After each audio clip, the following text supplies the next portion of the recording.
Good evening, everyone, and welcome back to Michael Reads. This is a space where we slow things down just a little bit. We pause and spend time with ideas that have stood the test of time.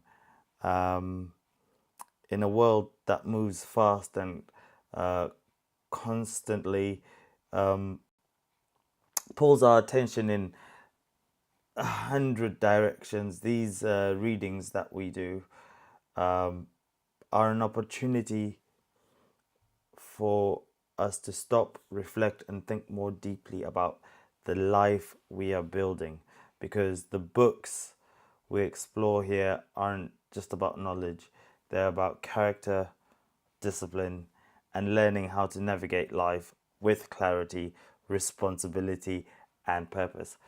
Tonight, we continue our journey through one of the most profound works ever written, Meditations, by the Roman Emperor Marcus Aurelius.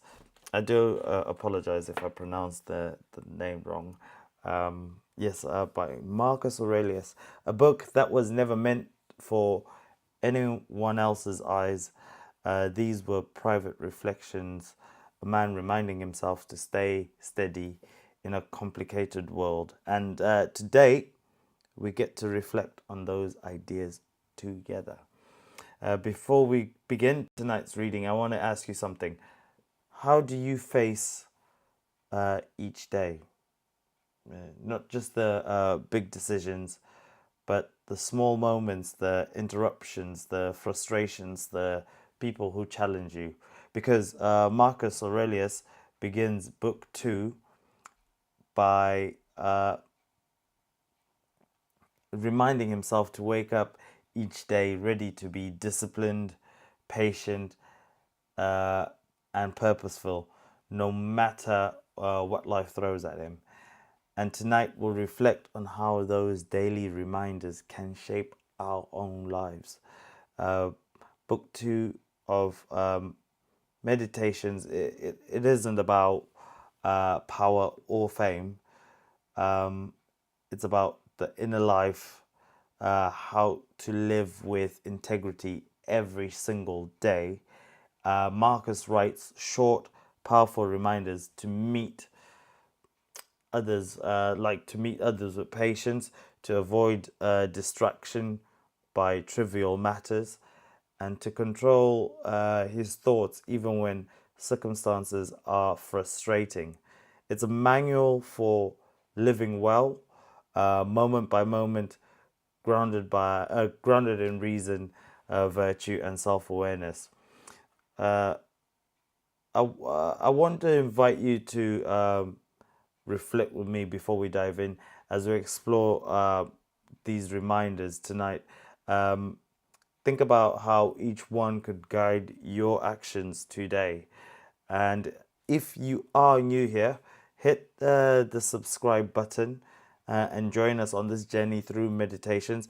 It's all going to be laid out in a nice playlist for you so that it's easy to find. We've already covered The Art of War by Sun Tzu, and we've already covered Bushido, the art of the samurai by Inazo Nitobi, which are on their own playlists.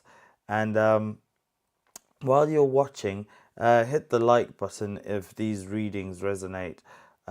Share in the chat which reminder stands out to you, which one you could apply immediately into your own life.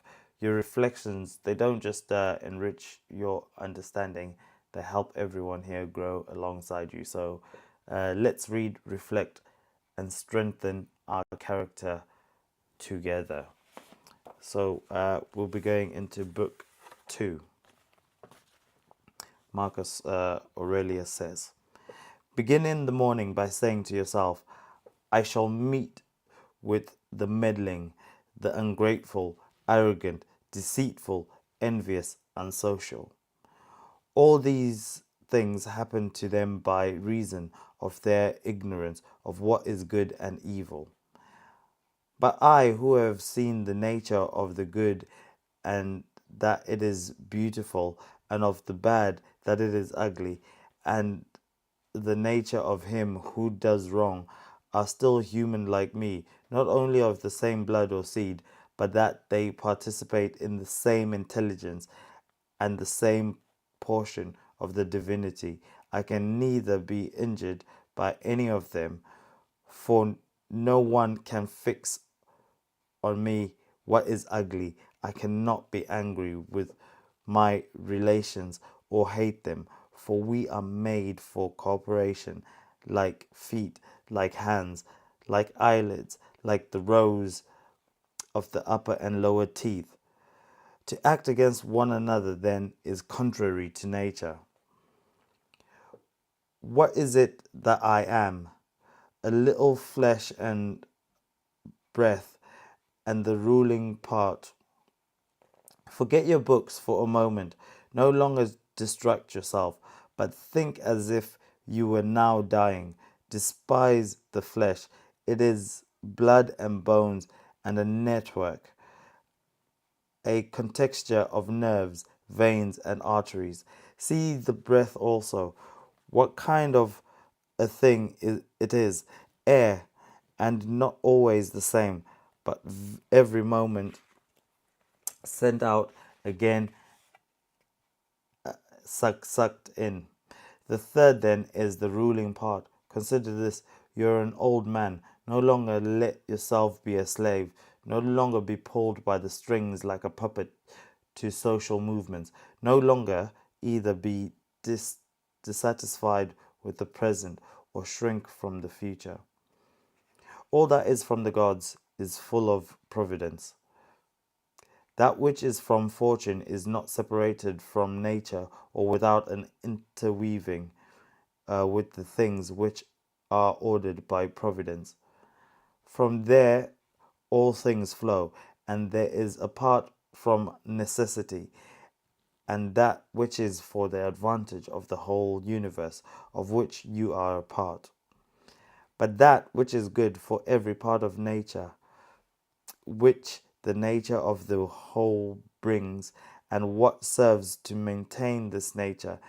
Now the universe is preserved as by the changes of the elements and by the changes of things compounded in the elements. Let these principles be enough for you. Let them always be fixed opinions. Remember how long you have been putting off things, and how often you have received an opportunity from the gods, and yet not use it. You must now at last perceive that you are part of the universe, and that the universe's existence is an efflux, and that a limit of time is fixed for you, which if you do not use for clearing away the clouds from your mind, it will go and you will go, and it will never return. Every moment you should think steadily as a Roman and as a man to do what he must in hand with perfect and simple dignity and a feeling of affection and freedom and justice, and to give yourself relief from all other thoughts. And you will give yourself relief if you live your every act in life as if it were the last, laying aside all carelessness and passionate aversion from the commands of reason, and all hypocrisy and self love, and discontent with the portion which has been given to you. You see how few the things are, of which, if a man was hold of, he is able to live a life which flows in quiet and is like the existence of the gods. For the gods, on their part, will require nothing more from him who observes these things. Do wrong to yourself, do wrong to yourself, your soul, but you will no longer have the opportunity of honoring yourself. Every man's life is sufficient, but yours is nearly finished, and although your soul should revere itself, it also places its happiness in the souls of others. Do things from the external fall upon you, and Do things from the external fall upon you and distract you? Give yourself time to learn something new and good and cease to be whirled around. But then you must also avoid being carried about in any direction to learn. For there are also those who have wearied themselves in life by their activity, and yet have no object to which to direct every movement, and, in a word, all their thoughts.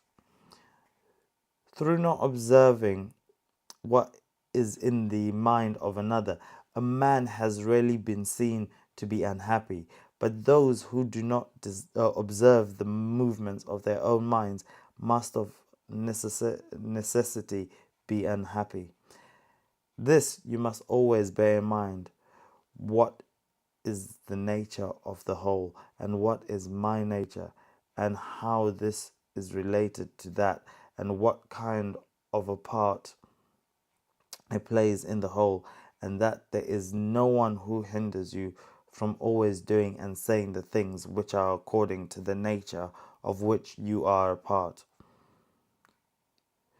Theophrastus, in the comparison of bad acts, such as comparison as one would make in accordance with the common notions of mankind, says, like a true philosopher, that the offences which are committed through desire are more blamable than those which are committed through anger. For he who is excited by anger seems to turn away from reason with a certain pain and unconscious contraction. But he who offends through desire, being overpowered by pleasure, seems to be in a manner more intemperate and more womanish in his offences. Rightly then, and in a way of philosophy, he said that the offence which is committed with pleasure is more blamable than that which is committed with pain, and on the whole, the one is more like a person who has been first wronged and through pain is compelled to be angry, but the other is moved by his own impulse to do wrong, being carried towards doing something by desire. Since it is possible that you may depart from life this very moment, regulate every act and thought accordingly. To go away from men, if the gods exist, is not a thing to be afraid of, for the gods will not involve you in evil. But if indeed they do exist, or if they have no problem about human affairs, what is it to me to live in a universe devoid of gods or devoid of providence? But in truth, they do exist, and they do care for human things, and they have put all the means in a man's power to enable him not to fall into real evils.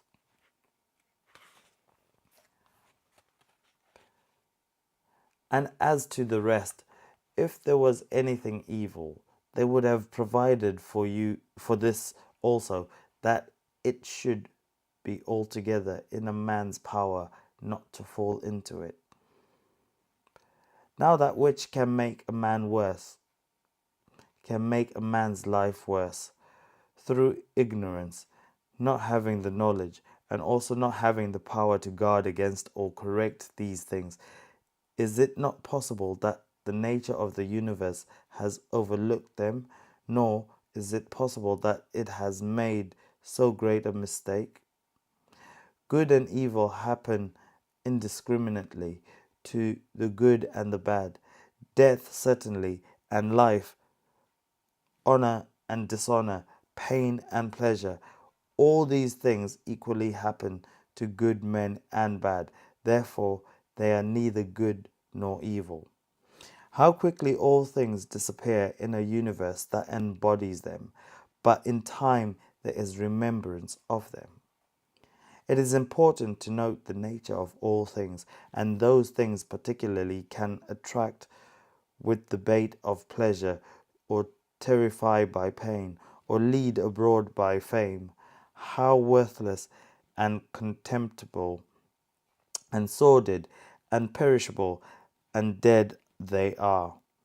It is part of the intellectual faculty to observe the opinions and voices that give reputation what death is, and the fact that if a man looks at himself and by the abstractive power of reflection resolves the things which present themselves in the imagination, he will then consider it to be nothing else than an operation of nature. And if anyone is afraid of an operation of nature, he is a child.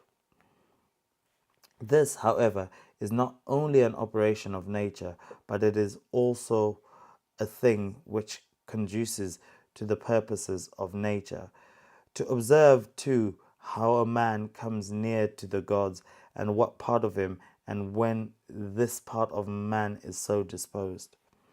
Nothing is more wretched than a man who moves sideways in action and pries onto the things beneath the earth, as the poet says, and seeks by conjecture what is in the minds of his neighbors, without perceiving that it is sufficient to view the thoughts within and to attend to them sincerely. Reverence of the demon consists in keeping it pure from passion and thoughtlessness, and dissatisfaction with what comes from gods and men. For the things from the gods merit great respect for their excellence, and the things from men should be dear to us, and sometimes even, in a manner, they move our depression by reason of men's ignorance of good and bad. Remember that no man loses any other life than this which he now lives, or lives any other than which he now loses. For the present is the same to all, though that which perishes is not the same, and that which is lost appears to be a mere moment. For a man cannot lose either the past or the future. For what a man doesn't have, how can anyone take this from him? These two things you must bear in mind: the one, that all things from eternity are of the forms and comes round in a circle, and that it makes no difference whether a man shall see the same things during 100 years or 200 or an infinite time, and the second, that the person to live the longest and he who will die soonest lose just the same. For the present is the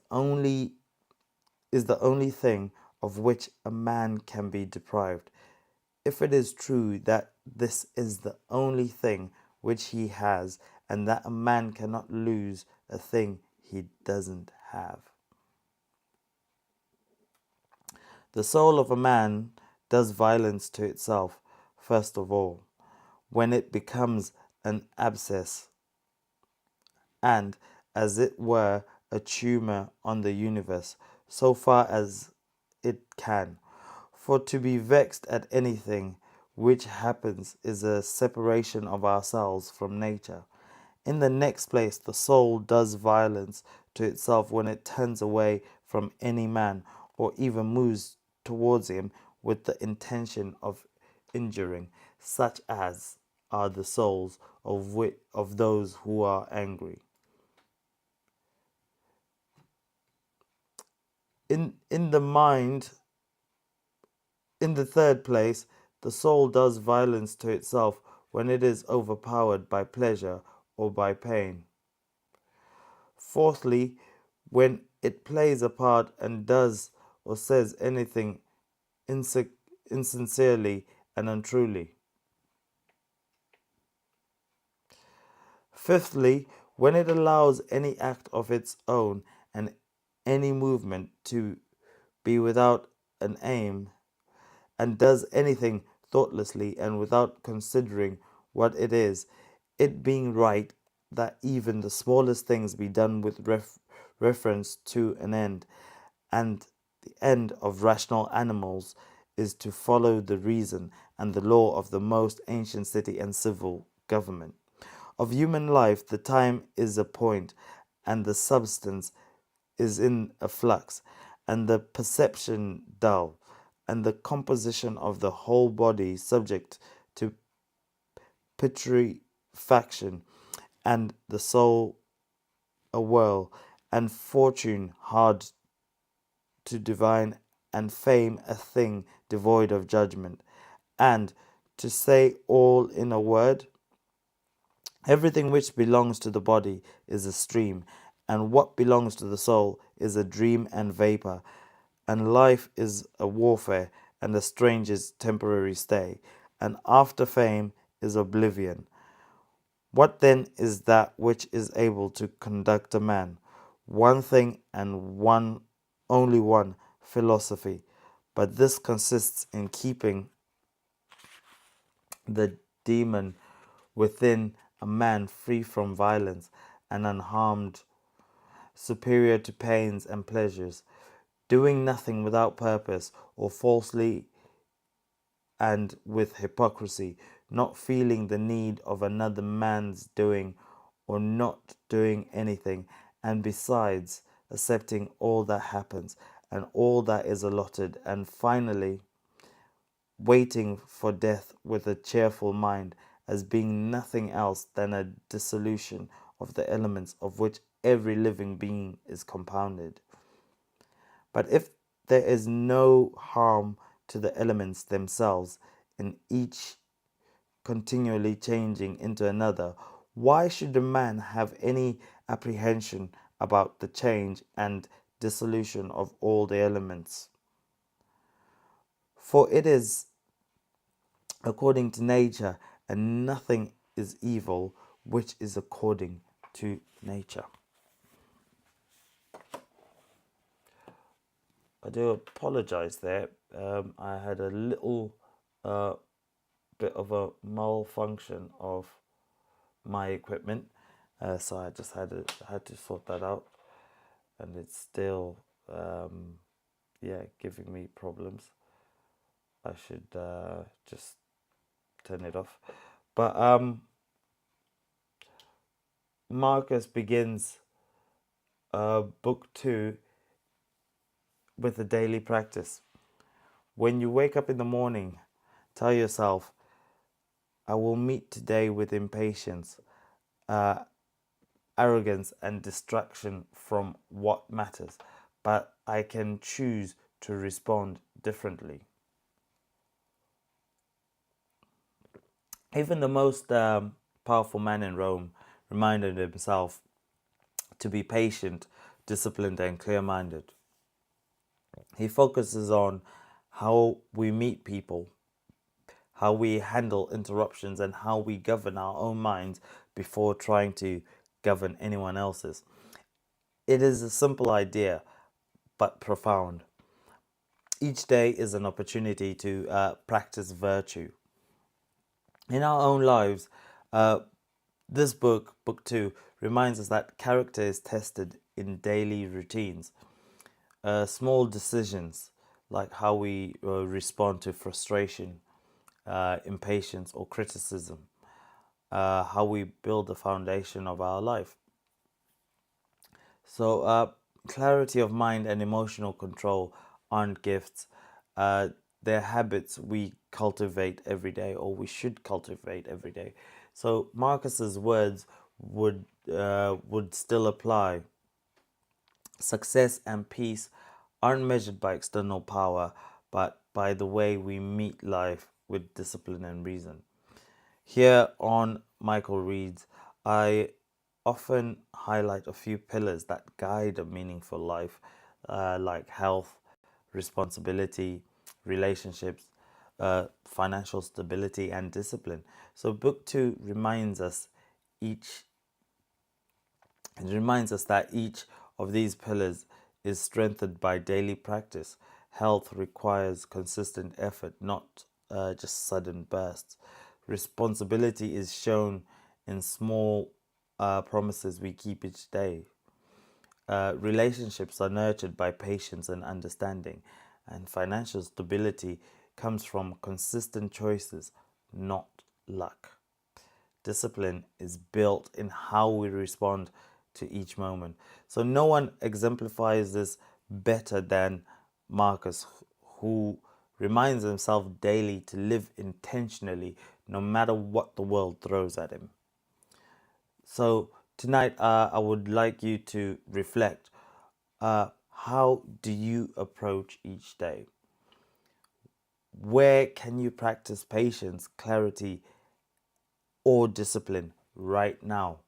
So take a moment, and if you feel like sharing, let me know in the chat. One of the things I always remind myself when reading books like Meditations is these ideas were never meant to stay on a page. They're meant to shape how we live, how we think, and how we act when life gets hard.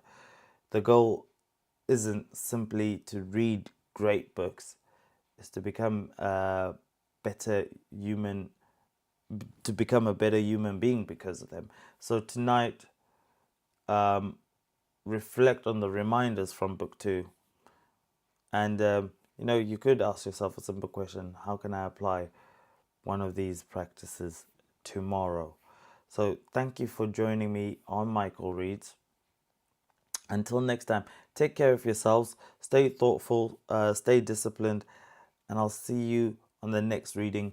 Keep your notifications on so that you know when the next live will be taking place. But thank you for joining me.